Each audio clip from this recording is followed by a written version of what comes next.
when I was walking in today, I was listening to you on some podcasts, and you clearly have done a lot for this country. Like you've dedicated yourself. And so when I was just saying about election day, it does make me, I do feel when I walked into this building, there was a voting thing on the third floor. And I thought about you because I'm like, I wonder if it's like a special day for you. Having served in the military, I don't know. I just wondered, I put myself in your shoes thinking about today. And I wondered if there was any difference in how you felt about today versus how someone like me feels about today. So look, I can't express how other people feel. Yeah. I think clearly, as you gathered, I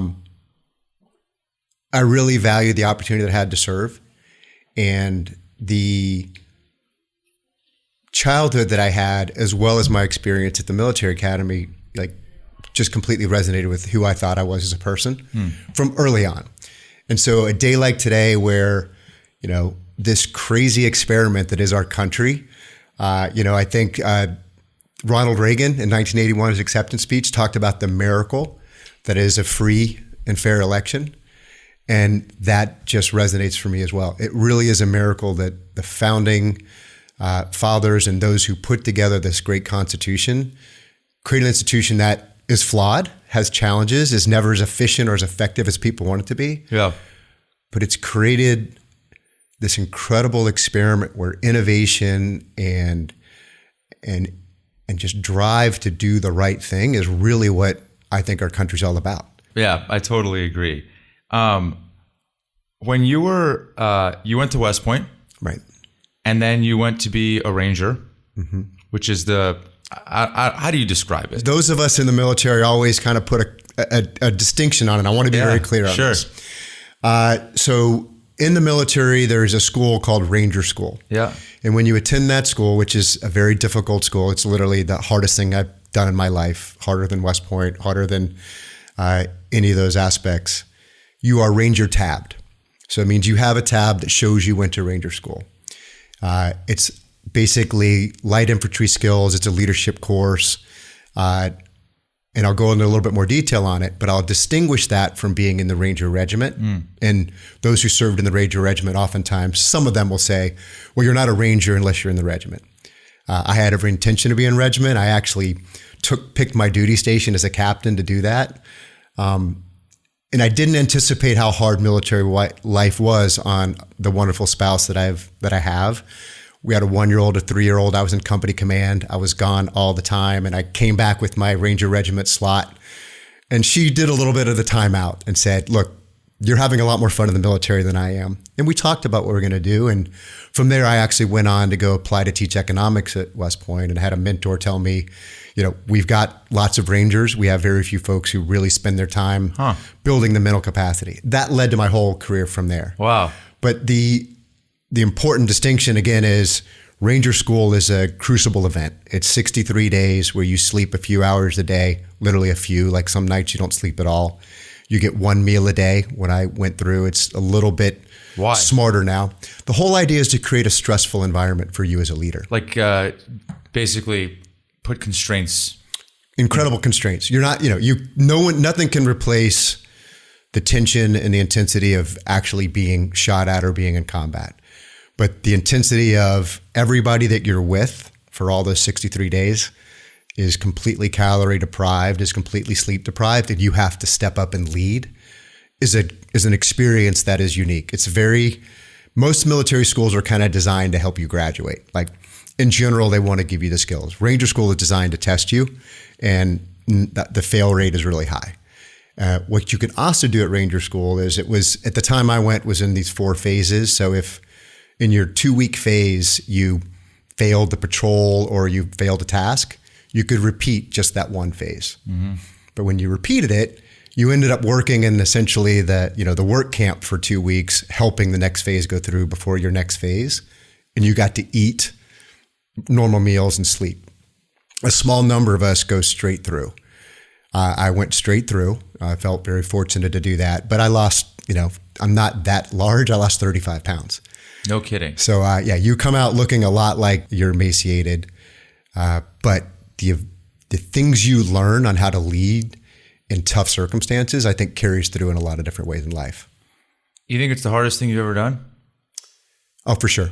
I've done now 13 Ironmans. In an Ironman, you feel sad for a little while. You're in pain. Ranger School, you're in pain for like weeks at a time.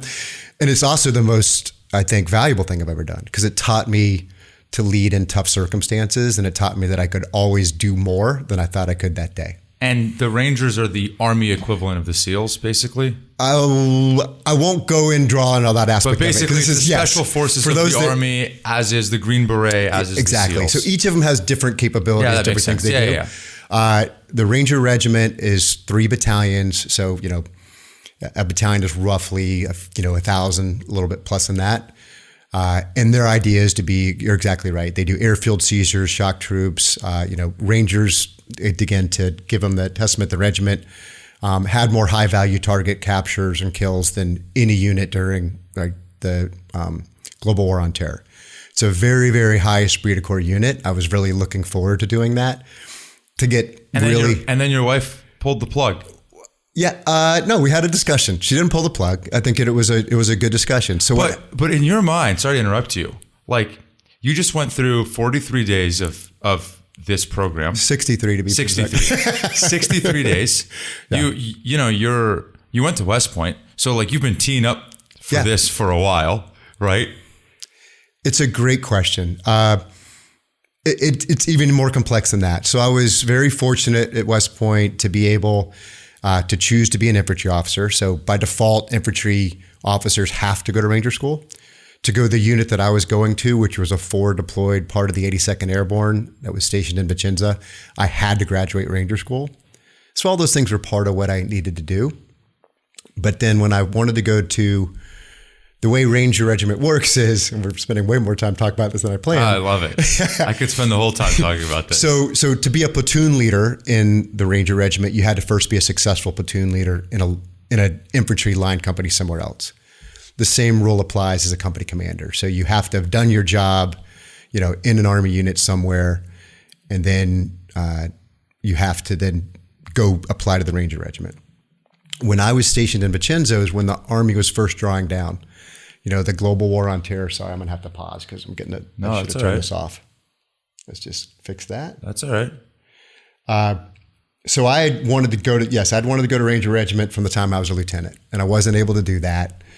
And then I was very excited about doing it as a company commander. So I picked this post. It's now called Fort Moore. It was called Fort Benning at the time because I could be a line company commander, then go straight into Ranger Regiment without having to move my family. When I made that choice, my wife was, I think, 3 months pregnant with our first daughter. And we were really excited about that. And it was pretty much my intent. But Terry did a very good job of having me pause and think about the decisions I was making and how they were going to impact our family. I got to work with young high school students at the military academy. I worked with a youth group as a cadet there and recognized that some children did phenomenal with all the moves they have to do in the military, and others didn't. And I wasn't that confident that I knew enough about parenting to be sure I was going to be the right, decider on that. So it was the right call for us to decide to go do something else as a family. Now I chose to go teach economics at the military academy, also relatively selective, and the Army will pay for you to go to business school. So I'm applying, and I got into the business schools of Harvard. My choice. Went to Harvard. As I was exploring that, it's 1998. We're still a little bit in the middle of a drawdown in the military, trying to decide what the future looks like for the military. And as you know, there's a lot going on in technology at the time. And it struck me that technology probably was going to have a more profound influence on the world than me leading a lot of soldiers jumping out of planes, as much as I loved it and I value it. And I really value my friends and classmates who continue to serve. But it was exciting for me to see what else could happen. And so I resigned my active duty commission. My next call was to, banks to figure out how to get a loan to pay for business school. And I went to business school with 2 young kids and really enjoyed that experience. And I've loved every aspect of it, but leaving the military is very hard for me. I'm interviewing the former CEO of Amazon's consumer business on Thursday, Bezos' right hand. And he has a quote that he says, once you get past having a 50,000 person org, nobody can teach you that except for the military. His point is that the management structures that are in place in the military are almost infinitely scalable. And so at some point, I think he had 300,000 people or so in his org at Amazon. And he looked to the military for guidance around the principles of management and org design, because regular companies just don't scale to that size. Yeah. Look, I think that there's the nuance of how you think about structures and processes, which absolutely the military has nailed to do that. But just as importantly, it's the leadership principles you learn. It's this idea of how to set a vision for an organization, how to make sure that you are putting the right structures in place and having people aligned. In the military, before you go on an operation, you write a thing called an operations order. Right. And before that, you have a warning order. So, and these are structured ways to think about communicating. One of the most important things of the operations order is this paragraph called the commander's intent. Right. So first, your first paragraph is the situation, and it literally goes everything from the weather to what you think the enemy's doing, the whole aspect of it. Your second paragraph is the mission. That's what you're going to accomplish. The interesting piece there is this idea next called the commander's intent, which describes how you believe the mission is going to be accomplished and why it's important. You may end up doing something completely different, but as long as you understand the mission and the commander's intent, the organization can do amazing things. That's the principle that I carry with me as a servant leader everywhere I go. This idea that if the organization knows what we're trying to accomplish, they've got what General McChrystal calls the shared consciousness around their situation, and they know what our intent is, they're going to be able to find ways to get that mission done that I might not have thought of. And I think that's the spirit of this idea that you're never going to know as much as an individual as what your whole organization knows. And I think it's important for you as a leader to recognize the limits of what your own intelligence or your own sensory capabilities are and build that capability within your organization. When you came out of Harvard, you did McKinsey for a while, Siebel for a while. Your career trajectory was really up and to the right, and at least in technology. And in 2008, you went back. Yes. Did you went to Iraq? Yes. So like at the at the crescendo, or really on the up and up of your career, you're, what is this, almost 10 years into your career at this point. Right. You go serve in Iraq? Yes. Can you, what happened? So first, as I said, I left the military in 1998. The year after I graduated business school, 9/11 occurred. And so the peers that I worked with, my classmates, were taking on more than their fair share of the global war on terror. And you felt guilty? Yeah. I also felt an obligation. I mean, and maybe like you left something out there, not actually going from Ranger school to deploying? I don't look at it that way. Like, I didn't look at this as an experience that I wanted to have. I looked at it that if our country needs people that can fulfill a role, I'm willing to do that. So I stayed in what's called the individual ready reserve. So I didn't go to a drilling unit where you get paid or all that aspect of it, but my name stayed on the rolls. And when there was my very first commander, wonderful leader and super intelligent person by the name of John Abizaid. John Abizaid was a mentor to General Jacoby, who was actually deploying First Corps to Iraq for the first time since essentially First Corps served in Korean War. And he wanted to build a commander's initiative group that was a little bit unique. We're in the transition period, the toughest aspects of the the combat in Iraq had started to subside, and we saw like the ability to create some stability. And so General Jacoby was looking for, a few unique personalities and insights to bring and start create that. So I went over as his strategist. It was very tough. I had my kids were teens and preteens. We lived in a community that had no connection to the military whatsoever. I'm not going to submit that it was an easy decision by any measure. But if I reflect back on it. Did you quit? How does that work? You mean quit work? Yeah. Oh, so you're called up, and so my organization was exceptional at putting me on leave. I didn't draw any. It was a year. For a year. And can I ask a personal question? Sure. Like after the back and forth the discussion you had with your wife the first time around. How did it go 10 years later? So Terry is absolutely the biggest blessing of my life. And I have to make sure I acknowledge that through all that time in the military, through all this time in my career, we've been a team through every decision we've ever made. This is one where unfortunately, once the wheels were in motion, there wasn't really a decision. She came back from a bike ride on her 40th birthday with her best friend, and there was a packet on the doorstep. And that was my activation orders. And so the Army did give me 4 extra months to make sure we got things in order. And then 4 months later, I reported to my unit. 2 months roughly after that, I was in Iraq. And you spent a year out there? Spent a year, almost a year, 11 months. Did you know it was going to be a year?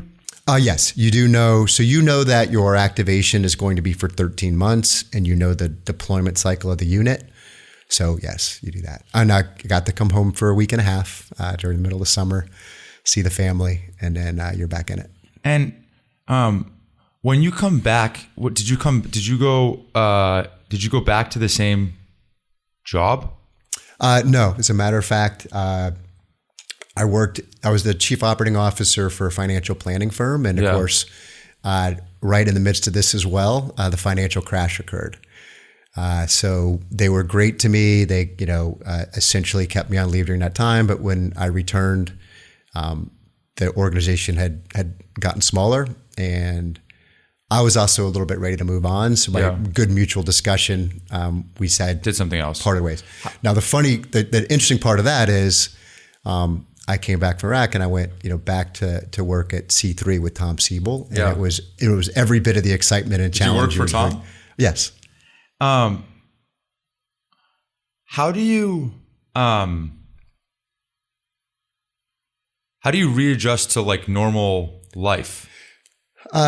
That's the hardest part. It's a very, very fair question. So because usually it's like you go, you get deployed, you come back, then normal life kind of resumes. Mm-hmm. In your case, it was different. Well, yeah, so certainly if you deploy with a unit, right, you deploy with that unit, your family's in a community of fellow, soldiers or service people who are deployed.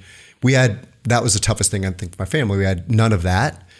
I have to credit our wonderful community. They rallied around my spouse. They rallied around our kids. Because I was a little bit of a unique person, meaning I was there to serve. I wasn't there to keep my head down and get promoted to the next job. I got involved in a lot of things. I helped the unit host a soccer tournament. My community shipped, 500 soccer balls for us to host this soccer tournament for young Iraqi children and teams. So that was great from that aspect of it. But still, when you come back, as much as that community wraps their arms around you, they don't understand. You don't care about mowing your lawn. You don't care about those things because you still have friends that are in harm's way. That was hard. I'm not going to deny that. It took me a few months. What I actually landed on is a good friend said, hey, let's go do a half Ironman together. It'll give you something to focus on and put that energy into. And now that's kind of been my passion to do those. I've done one every year since I got back. Wow. And that's helps me a lot stay focused, but it really comes back to your family and your community and having the structures around. Meaning, when you came back, the mowing the lawn, just like a general indifference towards what feels like trivial things in life. That's a really good yes. So you put a better spin on it, or a better description of it than me. Yeah, it's really hard to get excited about those little things that you used to care about. Like I loved mowing my lawn. I loved making sure we had a well-kept yard. I just didn't care as much about those things, and it's hard to re-bracket and refocus on that. Yeah, and the Ironmans plus maybe reigniting your career were useful. I don't know. Absolutely. Yeah. I loved, so our initial mission, with C3 was actually all about, managing, measuring, and mitigating carbon emissions. Like that was the initial idea that Tom had. And I was fortunate to go to the kickoff literally the month before I left Iraq, that Tom brought a bunch of team members and people who'd worked with him at Siebel before. And so we did an offsite at his house and we talked about this. And I did think that was a very interesting and valuable mission I could be excited about. A couple things happened. Obviously, we had a natural gas expansion, and so that enabled people to mitigate carbon a lot of different other ways. The financial, crash in 2008 kind of changed how people were thinking about that. So Tom did a phenomenal job, as he always does, of pivoting. Crazy. Into and first it was essentially kind of ERP for energy producers, and the IoT, and then the AI piece. And he's done a phenomenal job at that. But during that pivot is when, I got called back up by Salesforce, and it was very funny connection in that when I was at Siebel all the way back in 2000, I'd interviewed with, Salesforce, and didn't go there because I was working at Siebel and I'd just gone to an offsite, and I valued my relationship with Tom, and I felt very loyal to the organization. And, we had another team member who didn't have that challenge and went to Salesforce, and it's public. Tom and at Siebel and Salesforce had a lawsuit, and I believe my note was explored or exposed in those conversations. And so when I went to Salesforce finally, that was I think a interesting kind of irony of all those aspects of it, and I loved it. I did love the CRM side of business, and I loved the fact that you can put systems in place that make you better at serving your customers. And I really enjoyed that growth period working for, Mark Benioff and understanding that organization really well. I feel really lucky to have a lot of great mentors. Tom was a phenomenal mentor to me. Bill McDermott was leading sales at Siebel when I first joined. Wow. And he's a legend kind of a person. So I feel really blessed that in those moments in my career, I've had to work with a lot of great role models who took different approaches to it every time. I spent a lot of time, later on in my career talking to Carl Eschenbach. I think Carl Eschenbach is a tremendous role model for any leader. They're legends. Just phenomenal, like the ability. So, so much of the thing, we share wrestling in common. We share the intensity of working out in the mornings in common. But those people that you meet along the way shape you in different ways. And Mark Benioff and Tom Siebel are different people, but they're both effective leaders in their right. Carl's very different from each of them. And you learn and put those skill sets into your toolkit. That's what I encourage people to do, is to take in as many examples as possible. Your podcast is awesome for this. You bring in a broad spectrum of great leaders, and there's something to learn from each of them. Yeah. You might not be their style. I'm not the same style as them, but I learn from those pieces that I think are valuable, and I try to put that in my kit bag. What time are you up in the morning? So I do 5. I know Carl's a 4:30 to 5. I'm up at 5. And you work out how long after you wake up? I work out, Carl works out every day. He makes that part of his piece. When you're doing Ironman distance, you have to give yourself some rest days. Those are typically when I'm traveling or something like that. But no, I work out, every day. For an hour? Unless it's rest, at least. At least. Generally during the week, it's an hour. But I make up for it on weekends. Tara and I are also empty nesters, but even when the kids were there, I would do most of your long training for an Ironman, on your Saturdays and Sundays. What's a long training? So your longest probably session will be 7 or 8 hours on a Saturday or Sunday. Like on a bike? No, you're doing swim, bike, and run. So I'll tie those together. The longest bike ride I'll do for training will be 5 hours. And I'm curious, do you listen to anything? Yeah, I do. I don't listen on the bike. The bike and the swim. Obviously, swimming is hard. There are different ways to do it. Those are my chances to be in my own head.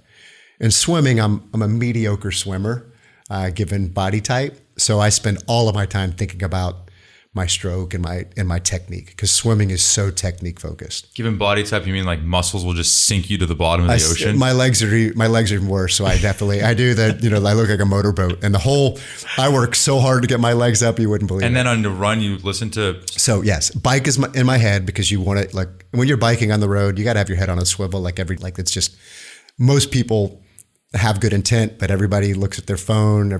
So you have to be careful. But on the run, I listen to books and podcasts. Mostly books. I do a lot of my reading, because you have to run for 3.5 hours. You can, and I speed them up a little bit, but you can read a lot of great books. Huh. And when you're traveling, you take an off day.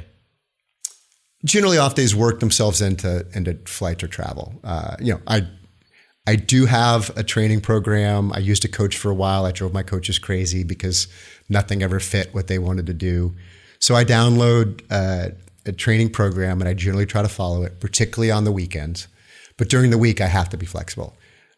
Carl is exceptional I was at an offsite where Carl had just rolled in from Hawaii, and he literally, I think, had no sleep, flew on the plane, and was in the gym that morning. And I love his consistency. Such a wrestler. I'm slightly more flexible because I'm working on 3 sports. In the winter, I mix in a lot more weightlifting. But when you get to the peak of an Ironman, you're just swimming, biking, and running you want to do that, each of those events several times a week. Yeah. That's so crazy. It's fun. And do you feel like if you have to go train that much, that's a lot of time. I get asked this a lot. 2 things. I have optimized sleep. So I probably violate all guidance on how much sleep you're supposed to have every night, but I make sure that What do you get? Like 5? Quality. No, I do. I generally do 6 to 6.5. Okay. But I focus on quality sleep. I try not to do screens, the hour before I go to bed. I try to limit, things that will keep you awake. I don't drink coffee after, noon, things like that. And so I've worked on optimizing that. And nowadays, there's all kind of great feedback. Garmin watches give you exceptional, sometimes inaccurate. If my Garmin watch tells me I slept poorly, I think it just got bad data. If it tells me I slept great, I'm like, I'm all in. Yeah, I can conquer the world today. But you just follow that training program and get used to optimizing around that. But sometimes, if you fly to Europe, you land in the afternoon, you go work out that afternoon. That's what you do. But I do try to get up in the morning. I never tell myself I'm going to sleep in the afternoon. Afternoon's hard for people in our roles, right? Things pop up. It's too easy to get it canceled. So getting it out of the way in the morning, start your day off right. You're in the right mindset. You get to think about what your day looks like. Now, I do wake up and work for about 45 minutes to an hour. You do. You work first. Yeah. So you wake up at 4:30. You'll work. Carl wakes up at 4:30. I slack. You wake up at 5. Slacker. Wake up at 5. Have a cup of coffee. Work for 45 minutes. I'll generally avoid the coffee because I try to wait until later on. So I work up and get up and see what's happened in Europe or in Asia that I got to respond to. You don't want your team waiting on you ever. We'll talk a little bit about that from a leadership perspective and what I kind of learned at West Point and did that. But I try to make sure nothing that needs to be answered waits any longer than my sleep. My sleep is the only thing that comes in front of that. Then I'll go work out, and then I'll come back and start the day, or travel and start the day, wherever it is. And what if someone? Do you go and do not disturb when you work out? What if someone emails you in the middle of a workout? That's urgent. Yeah, that's the window. They don't. Yeah, that I'm on do not disturb when I'm working. It's sacred. Out. But mostly I'm running or biking, so it's pretty hazardous to stop and do that. Now I have been, on a long run weekend where we were doing a board prep, and you're waiting for your time. So I literally was listening to it while I ran, and then I stopped and did my part for the board. But you optimize, right? You figure out how to do it. It's interesting. Well, the company that you lead today is Tanium. Mm-hmm. Last valued at $9 billion, 2,500 employees or so. has been on the IPO board for literally ever. Like for 7-8 years, it's been on people's boards. Its company has, meaning it's been in the narrative to be ready to do that for a very long time. It's funny because you kind of buck two trends in Silicon Valley right now. The first is the technical founder, right? Meaning the engineer turned business person, if you will. And then the second is actually the adopted CEO, meaning not the founder. Right. Both of those things, if you tap into any version of Silicon Valley zeitgeist, are hot topics right now. Right. Right. The first is the founders running the companies and why you get better outcomes as a result. Yep. And the second is why you need to be steeped in the product and technical. Do you take offense to that stuff? Offense isn't the right word. I look, these are always great debates to have. Yeah. And I think it's a wonderful discussion, but I always hesitate to put labels on things like founder mode, or remember for a little while it was wartime or peacetime CEO. Yeah. And that's the only one I took offense at, because wartime is a real thing, and that's the one that bothers me. But generally, no, I roll with it. And I think in the end, leadership is leadership. I think there's great examples of non-founder CEOs who are doing an exceptional job. And we mentioned a couple of them: Bill McDermott, Carl Eschenbach, Mark McLaughlin. Nikesh. Yeah, right. And Mark's been a great mentor to me as well. We share an alma mater at the military academy. So I don't think that it is, anytime you create a role that says this persona or this prototype is always the right one, is a dangerous mindset to have. It's Andy Duke, one of the books I just listened to recently. I think it's about 5 years old, but it's this idea of thinking in bets. And to me, my first warning sign is anybody says this model or this thing always works, or that will never work. Andy Duke was a professional poker player, amazing, right? I think WSOP 2 times. Odds, you're going to get different cards every time. So you have to separate the approach, the persona, and the style, right, with what the outcome is, and recognize, right, is it the right call or the right decision? So that's my first statement, is I think leaders come from a variety of backgrounds, and we just gave some great examples of those that have. The second piece is that I think it's risky to broadly categorize somebody. I did take the time. I ran product. When I had the opportunity at Amdocs, I ran professional services. So I did get those experiences. And I wanted to have the range to be able to be a good executive in whatever role I found myself in. Now, I'm blessed. We have exceptional technical founders at Tanium. David and Orion Hadawi built phenomenal technology. Son and dad. Son and dad. Yep. But great partners. They co-founded together, and the tech is phenomenal. And now we're at the stage where, they decided they're ready to have, right, a persona like mine take us to the next level and accelerate. I'm very technical. I get deep in the product, but fortunately I can also work with great founders who know it inside out, and they're exceptional at guiding our team and helping me think through, as we go through technology transitions. Look, at Tanium, we have a critical responsibility to our customers.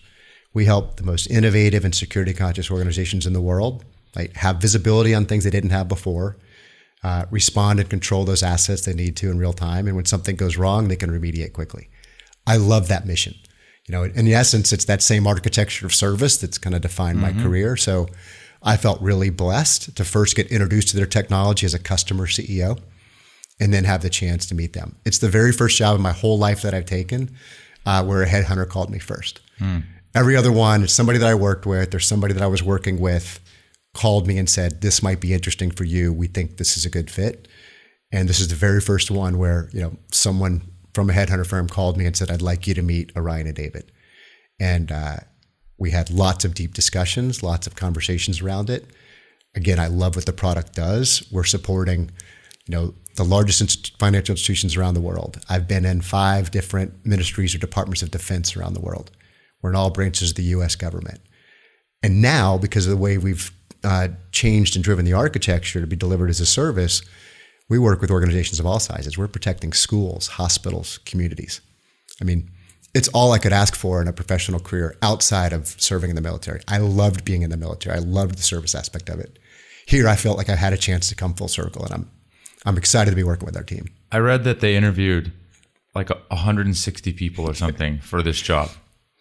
So is that true? So Ryan had yes, his assistant tally all the people he spoke with. It was technically 162. And I talked to them relatively early on, but we were in a transition process. Where were you? We'd announced, I was the CEO at TIBCO. Yep. And we had just announced that, or we were in the process of announcing that TIBCO was going to be merged with Citrix and drive that in the combined company, now called Cloud Software Group. And I said, I love what you're doing. I love the software. I've been exposed to it. I'm busy right now. And after that transaction went through and I determined that I wasn't going to lead the combined company, and I was asked to do so, but I decided it wasn't the right fit for what I wanted to do from a career perspective. They reached back out. So I was somewhere around 28 or 29 in the process. Orion and David really appreciated, my approach, but it wasn't the right time. And when it became the right time, we started the discussions again, and it's now been almost 20 months, and I'm really excited about the progress. Why didn't you take the CEO of the merged company? Look, there's many different models to running organizations effectively for shareholders and stakeholders. The combined company is doing a phenomenal job, delivering EBITDA and being very effective. It's the Broadcom model, if you will. Yep. It works great. It's not what I get excited about. It's less growth oriented and a bit more cost cutting oriented. Yeah. And to be honest, less service oriented. Like that, the model is you need our software. It's going to be really hard to move off our software. Yeah. Let's get our fair share of it, which is fine. I have no issue with it. Yeah. It's somewhat monopolistic. I love that our founders' intent is how do we become the best partner to the organizations that depend on us? And over the cycle of organizations, every company has to change in that cycle. But I love that we are at Tanium investing in research and development. We're investing in, we're expanding our offices. Like these are all things that make me very excited. That's why I got excited about this. Yeah. When you were evaluating new opportunities, like personally speaking, knowing many founders, they are, there's a reason they found companies. Mm-hmm. It's much deeper than what most of us feel about our jobs, mm-hmm. right? This is everything. They're imbuing themselves into the world through a company. And so the idea of then a founder handing a baton off, it's been done, but it's very rare that it gets done well mm-hmm. because it's tricky. Yeah. It's not just the work, it's your identity. It's so much of it is in this company. Did you have to I imagine there was deep conversations between you, father, son, mm-hmm. going through that. I mean, there had to have been. So certainly. And I think the first place you have to start is a place of humility that you can never understand what that's like if you didn't found the company. It's like I left business school with, a couple $100,000 of school debt, 2 little kids, living in the Bay Area. I knew I couldn't found a company day one. So what I decided to do from a career perspective is build my skills so that when I had been a relatively successful parent, and I think so far we have, that I could be a CEO and be effective. So that was my career path all along. Many founders think of it differently. They take real risks to do that, and I just couldn't put my young children through that same risk or the risk profile, especially graduating business school and then coming into the dot-com crash. Mm-hmm. We spent 2 years at Harvard talking about how awesome, pets.com was going to be. And a year later, you learn differently. So I have to always really respect that the connection that founders have to the company, and I do that now. I have, I speak with, Orion and David every week. Every week. Yeah.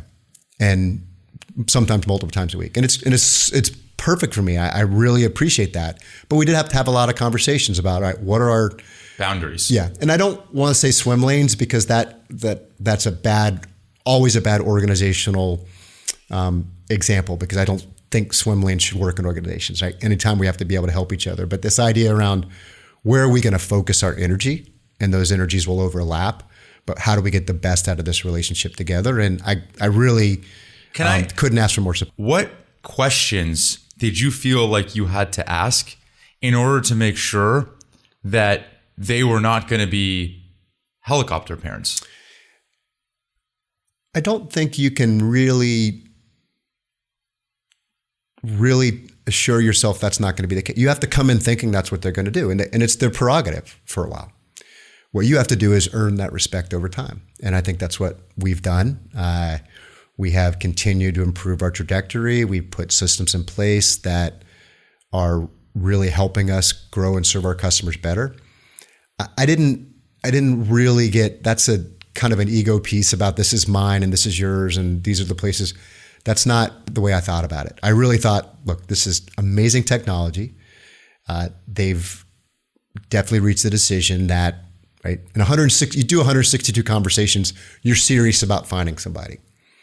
And so I didn't really go into that mindset of how do I make sure that I control this piece and you control that. That's not it. I spoke a lot with the board. We have an exceptional board. Ben Horowitz was on our board, was a great mentor to me on that aspect of it. And that part wasn't a concern for me. And I was aware that people had, there'd been a co-CEO, there'd been, different ways that they'd approached it. I was humble enough to know I needed to learn a lot, but confident enough to know that I could put in the effort to make it work. And that comes back to this idea that you do, the Carl Eschenbach model, you do have to put in the effort. You have to have the grit. You have to be willing to step up and set the example. And over time, the rest takes care of itself. How intentional did you feel like you needed to be about investing in the relationship with those two? Oh, well, it's to my benefit, right? So the relationship with them, I learned something every time I talk to them. So, we still do, when we bring on our new hire training, David still speaks to every new hire class. And every chance I get, I listen to him speak to the new hire class before I do mine. And I learn something every time. I mean, the history of what we did and how, and David's background in particular, and how Orion partnered with them early on, it's a real part of who we are. I got to respect and embrace that. I get to kind of stand on the shoulders of giants, if you will, which is great at my height. I can stand on any help I can get and really take us to the next level. And that's a blast. Yeah. Is there, if you were doing it over again, would you communicate anything differently with them? This is, again, another great call, Eschenbach. I spend far more time looking through the windshield than looking in the rearview mirror. Windshield's bigger, gives you that better view. Rearview mirror, right? You spend too much time reviewing. But and this is probably a failure. I'm sure there's something that I could have done better. I'm sure that I could have invested time differently.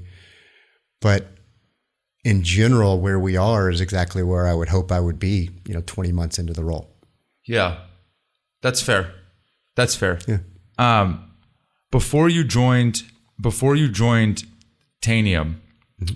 when you took the CEO of TIBCO role, mm-hmm. I think the merger was an incredible outcome for that company, mm-hmm.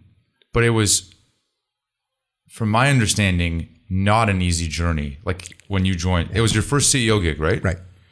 And usually your first CEO gig is not Tanium. Yeah, that's a fair point. Yeah. And I think in your case, that was especially true. Would you agree with that? For sure. So like I'd spent a lot of time speaking with the Vista team. They had a portfolio company that I was giving them advice around what they should do. And that's how I kind of got to know the Vista team really well. And yes, you're right. By the time I had the chance to step into TIBCO, Vivek had been out of the picture for a while. The founder. But still his personality loomed very large over the company and did some amazing things. Again, awesome technology. But Vista's exceptional, the playbook that they run kind of had some challenges. At that scale, it was the largest purchase largest buying they'd ever done. and also the most horizontal, if you will, right? We were across lots of verticals. Now Vista's essentially continued to grow from there, and Robert Smith is amazing, like his ability to spot value, create value, and build a culture. But I had probably more opportunity to change things and challenge things than you might have in a typical private equity world. And that was valuable to me, and that made a difference. So I was very picky about it. I did have, other things I was evaluating, but I thought, come back to the core piece of, does a technology do very mission critical things for very important parts of society? Absolutely. I think the best example for TIBCO for me, and again, you'll catch the theme, I loved CRM in the early days because it helped organizations be better at serving their customers. I slowly moved into more mission critical software. I thought that was very important for me. And I fortunately had a year before, the COVID pandemic, but during the pandemic, there wasn't a vaccine produced in the Western Hemisphere that TIBCO analytics weren't part of, right, their trials and their testing. So we, any, I'm not saying Sinovac, but any Western, vaccine maker, TIBCO was part of their process. When it came time to roll out vaccinations during Operation Warp Speed, we were a core part of FedEx's infrastructure to do that. So I loved the fact that at TIBCO, we made a difference in a very critical time. And look, our results followed. We did a very aggressive job of streamlining how we thought about products and where we focused our development. The numbers spoke for themselves. And to your point, it was a good outcome for the team and a good outcome for the investors, and everybody was happy from that aspect of it. Don't you think you're looking at that experience through rose-colored lenses? Oh yeah, it was hard as hell. Like isn't the actual reality of what happened much different than the way that you told that story? Meaning, when you joined, the business was in very bad shape. Why don't we tell that story? Yeah. I guess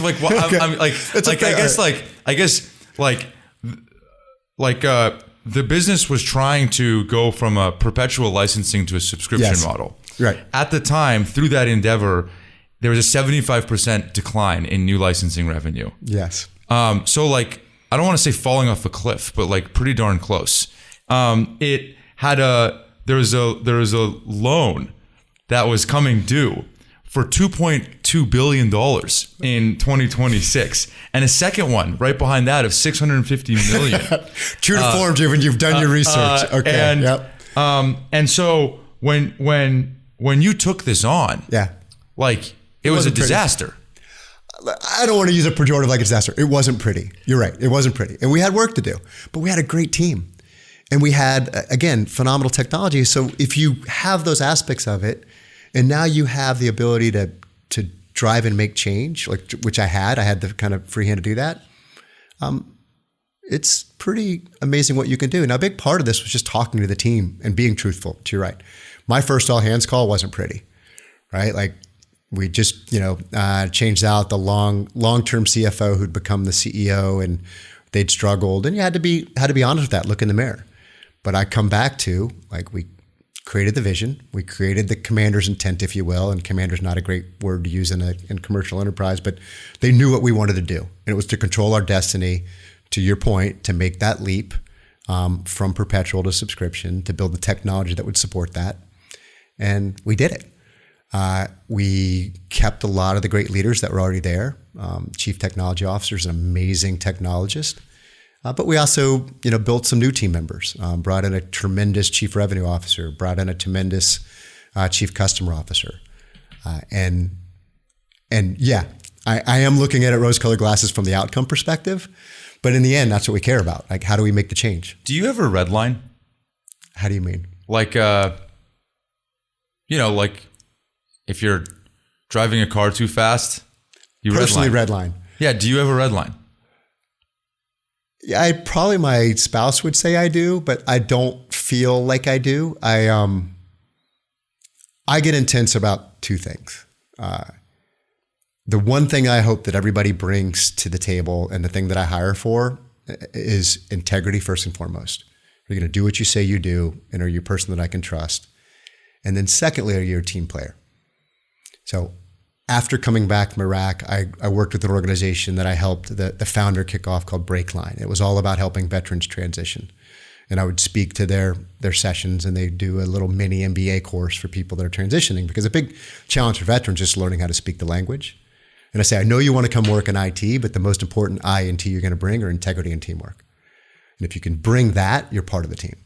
I redline, I spike, I get upset when someone isn't giving their best effort, they're not bringing integrity to what they do, or they're doing it for some purpose other than what's helping the team. Those are the things that are my things that make me overcycle, if you will. But day in, day out, no, I mean, sometimes you need to rest, sometimes you need to do it, but I would consider redlining when you're not your authentic self and you're actually, operating with a level of intensity or anger is not the right word, but that's not your normal person. That's what redlining would be for me. That's fair. But you don't feel the weight of the responsibility redlines you. Look, you're always thinking about it. Like, let me give you an example. Okay. And it's funny because you said your wife would maybe disagree with you. Last night, I was talking to my girlfriend and I said, hey, I'm like always in a pretty good mood, right? And like, I just thought, I'm always in a pretty good mood, aren't I? Because I watch my podcast. Right? I'm great. And she goes, yeah, except for when you're not. And I'm like, well, what do you mean? And she's like, well, when you have responsibility that's weighing on you, mostly from work, it's my version of redlining. She would say like, I can feel the stress. I can feel it. So yeah. So do I? But yeah. I don't. But in my mind, I'm like, wait, what are you talking about? Like, what? I don't feel like I don't see it that way. This is such a great understanding of how humans are in general, right? We always think of ourselves in our best possible form, right, and fail to think. So, which is when you ask me, I have to really think. Like, do I? And I'm sure I do, and certainly at home. Like again. Terry's exceptional at giving me the space when I'm thinking about a problem or thinking about a challenge, but she's exceptional at making sure that when there's something I don't want to think about right now, we find the right time to do that. And part of that's we've been very happily married for a long time, and 3 decades will help you develop that cadence with one another. And probably even with my leadership team, there's times when you get frustrated or intense. But the times what I would think is redlining is, again, in those areas where someone hasn't acted with integrity or someone's not being a team player. That's fair. You will not answer this question, but I'm going to press on it anyway. There is call it top 10 board of private companies that go around the valley that should go public, should as defined by have been on the board for 7 years that are eligible to go. I was talking to a bunch of other CEOs that would also be within this cohort, and seemingly right now, nobody in this cohort really has much urgency to go out. And it's interesting because from my worldview, from the venture worldview, we're one of your stakeholders. There's other stakeholders. I've heard you answer the question where it gives you access, it gives other people financial access to your success, to Tanium's success. That's true.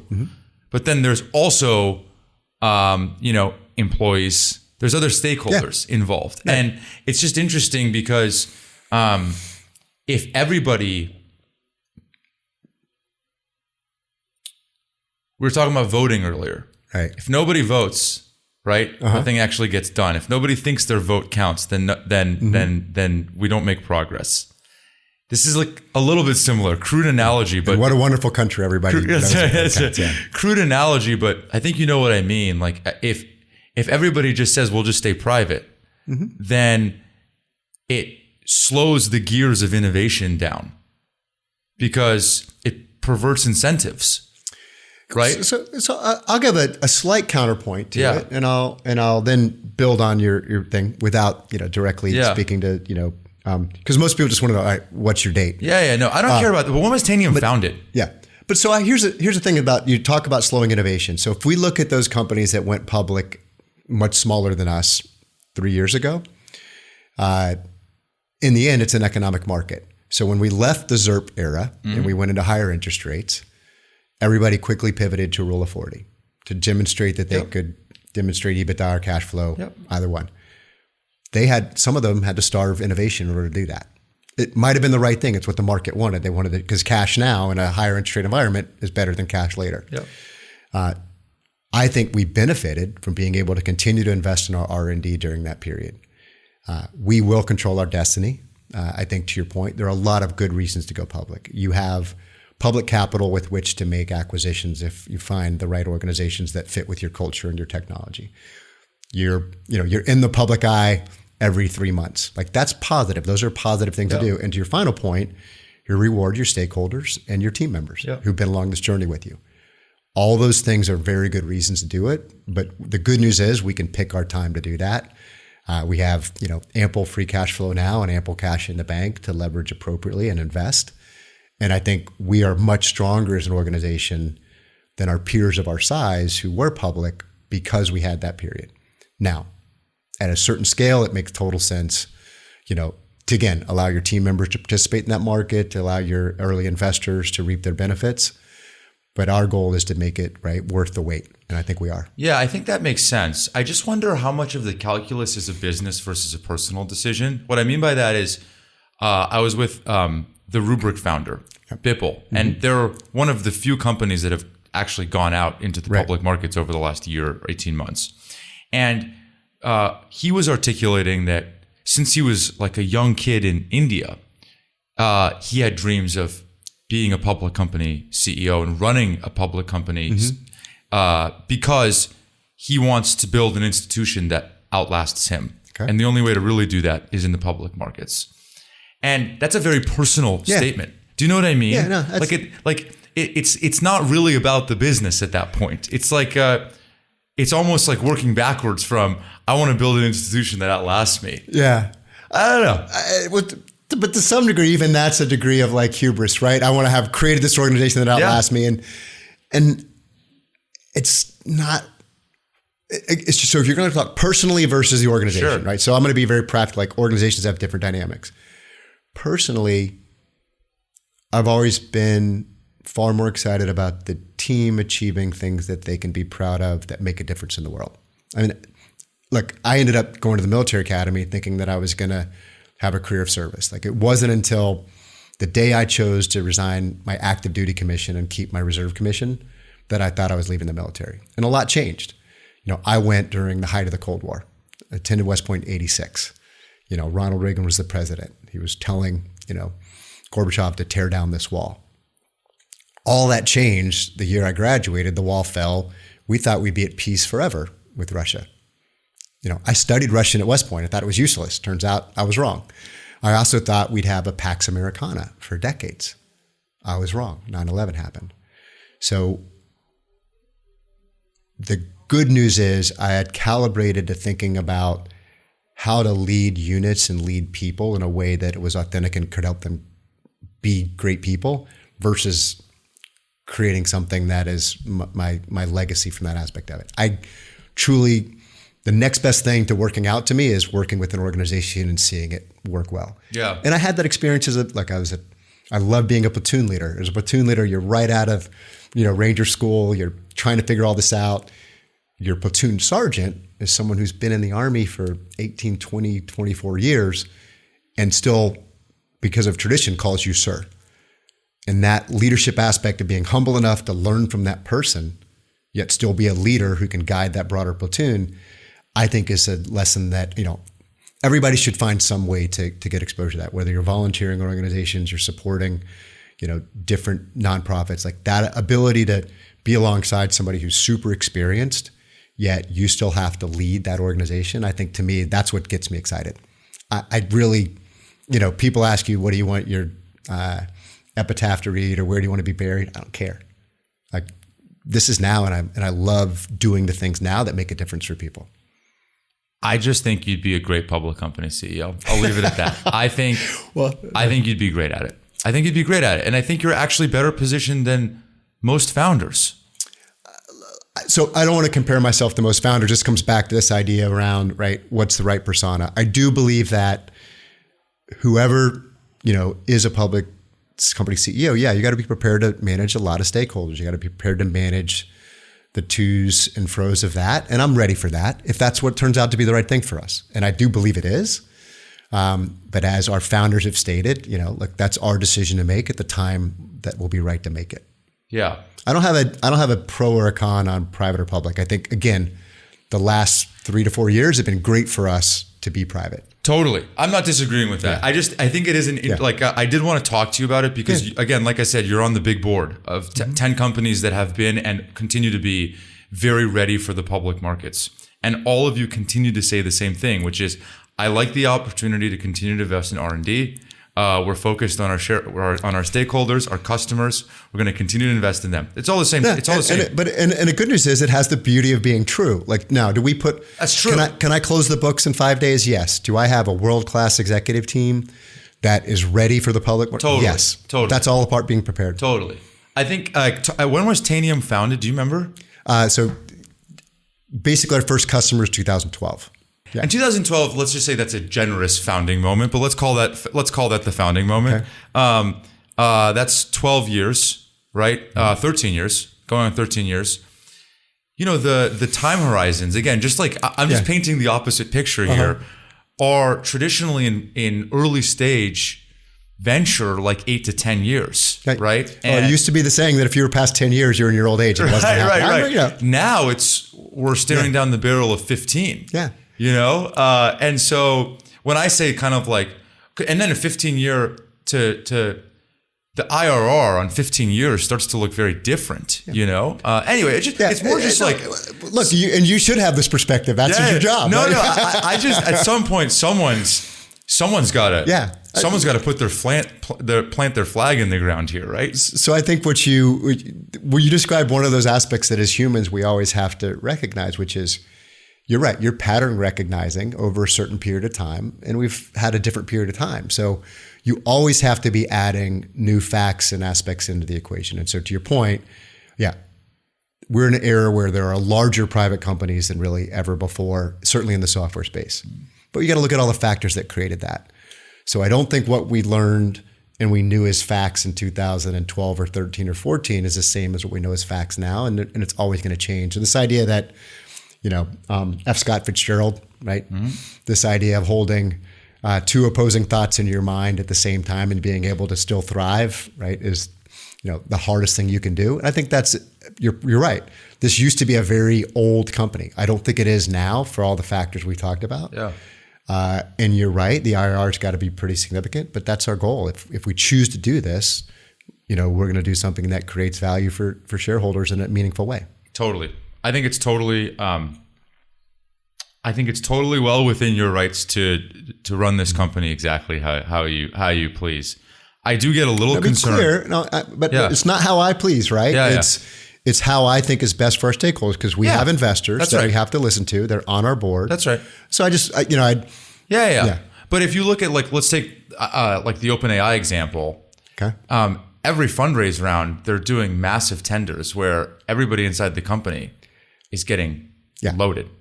Look, I think there's a moral hazard to your point of, right, it's just a very interesting time. Like I actually don't think you're falling victim to that type of thing. Yeah. In the same way that some of these other, call it hot AI companies are right now.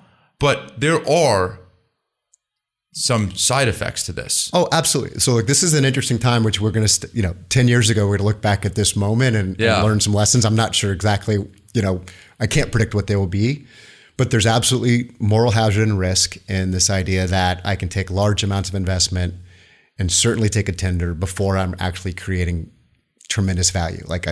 Right. These are bets on the future. Now, we all know inherently, the right models and the right AI companies are going to create value. We don't know which ones. So right now, venture capitalists are placing bets on those. And the price of that bet is that allow founders and team members to take some of that money up front. And it's what I believe venture capitalists are willing to do in order to get a chance to place the bet. Is it the best thing for those companies? Probably not. Yeah. But you get to make that call, not me. It's crazy times, isn't it? Yeah. It's just crazy times. It's, again, like any other time, it's a time when the paradigm is changing and we don't know what the new paradigm is yet. Yeah. We don't know because what we learned 10 years ago isn't applicable right now because AI is a different aspect of it. The compute, the ability, all those aspects are really difficult to determine. He was a little bit of I was at a CIO conference in New York just last week, and a little bit of a naysayer. But he's like, look, if I use a ChatGPT search, it's definitely better than Google, but it probably costs me 12x to do the Google search. Am I getting 12x of value yet out of that compute? Now, we know over time compute costs come down, and we know the efficacy gets closer and closer, and we can make this argument on hard drives and everything else, over the course of history. But the unique aspects of where the bets are being placed right now, because we know it's going to be a relatively small group of organizations that really nail it, I think is driving a different behavior than we might have seen. Maybe the closest would be, the late 90s in the dot-com era, where we thought it was going to be a winner take all, a one winner take all. But the difference is in some of these, there's real value being created, and we see that. It's just a matter of, does the value match what the investment is at this stage, both on the infrastructure and the compute side, as well as the investor side. I totally agree. You guys released an AI product recently. I'm curious, did you charge for it? Are you charging for it? It's a great question. No. I am so interested to see how the market plays out with this specific question. Yeah. If everybody charges for their AI add-on, are customers really just going to take a 20% uplift on every single vendor for AI? I'm not sure. Tell me about that decision. So I didn't know the answer, by the way. No, so it's a really great question. So yes, Tanium is delivering autonomous endpoint management. And this idea is because, first and foremost, the unique patents and trade secrets in Tanium technology gets you real-time insights around every essentially thing with the chip in it in your enterprise faster than anything else.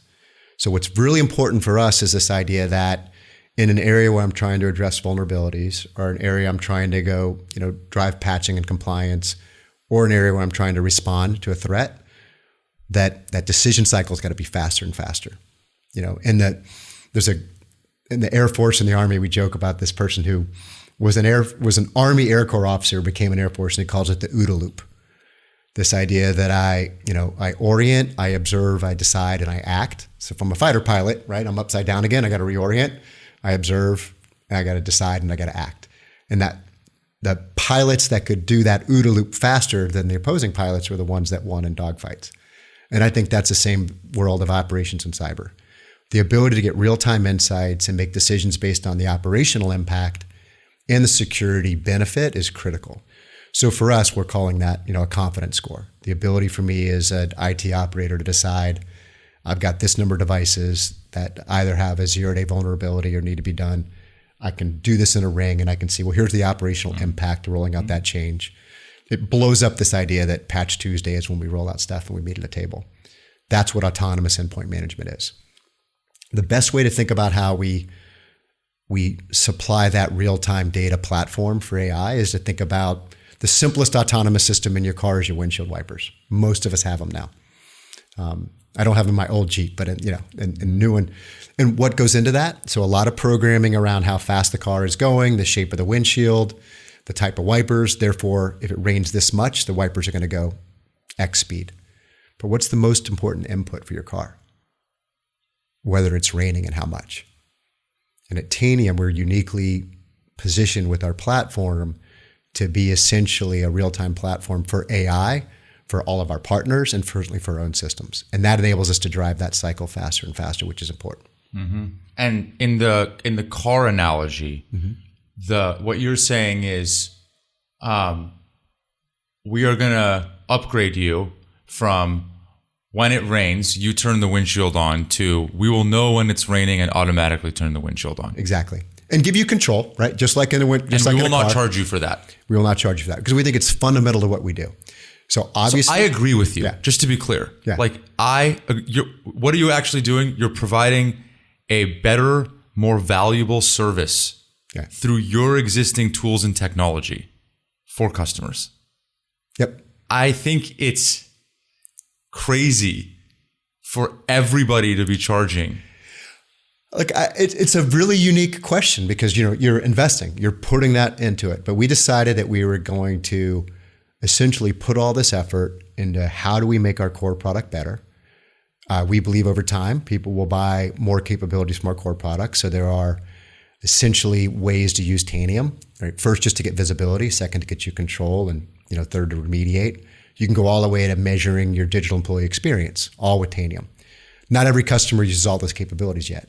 But with autonomous endpoint management at the core, those are going to be much more value to them. So I do think we're going to be able to, deliver more. Am I going to be able to track it the way my CFO would love to track it? Right. No. Right. But that's a strategy call. Yeah. And I respect other strategy calls. I'm not saying there's a right or wrong way, but that's the way we're going to do it because they're given our situation. I am interested to see how this plays out in the market. Yeah. I don't think the winners have been decided yet. For sure. I appreciate you doing this. Oh, this is a blast. I really appreciate you doing this. And thank you for answering. I don't think they're that tough of questions, but thank you for answering. You clearly did your research to create the tough questions, which I appreciate that. Thank you for being here and open and honest. I appreciate it. It's a real pleasure to get a chance. Again, I am very excited about everything the team is doing at Tanium. I'm excited about what our customers are saying about us, and it's a wonderful time to be alive. When you hear the word grit, what do you think of? What comes to mind? Look, it's persistence in the face of adversity. That's straight out of the dictionary. But this idea that how do I stick to it even when things are hard? How do I make sure that at the next level as a leader that I help the rest of my team develop that grit to understand that these times are hard, these times are challenging. You told the story at previous company, but if you have that vision and you demonstrate it yourself, that's the key difference for me. Are you hiring? Oh, absolutely. Everything? Engineers, sales, product managers. I encourage everybody to go to tanium.com careers. We are having a great time. We have expanded our office in North Carolina. We've expanded our office in Dallas, Texas. We're opening a new office and expanding in Bellevue. We're really excited about the future. Dan, thank you. Awesome. Thank you. Really appreciate it.